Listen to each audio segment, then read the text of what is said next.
تان چالاکێکی بواری ژینگە لەسەر نووسینێکی فەیسبوک لەلایەن داواکاری گشتی دەربەندیخانەوە سکاڵای لەسەر تۆمارەکرێت و ئەمڕۆژ خۆی ڕادستی پۆلیس کرد.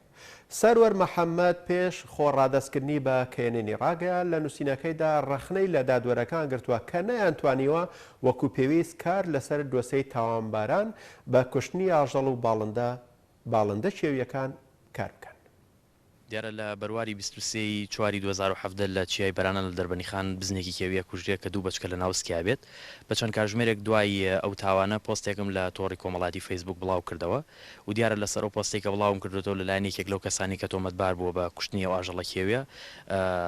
سکاڵام لە دشت تۆمار کراوە و دیارە لە هەفتەی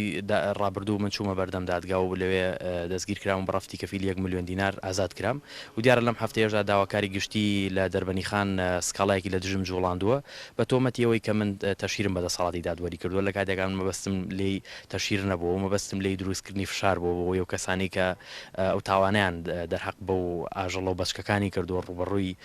سزا بکرێنەوە دیارە لەسەر ئەو سکاڵایە لەلایەن دادوەرەوە پراری دەستگیرکردنم بۆ دەرچووە و منیش ئەمڕۆ دەچمە بەردەم پۆلیس بۆ ئەوەی کە دەستگیر بکرێم.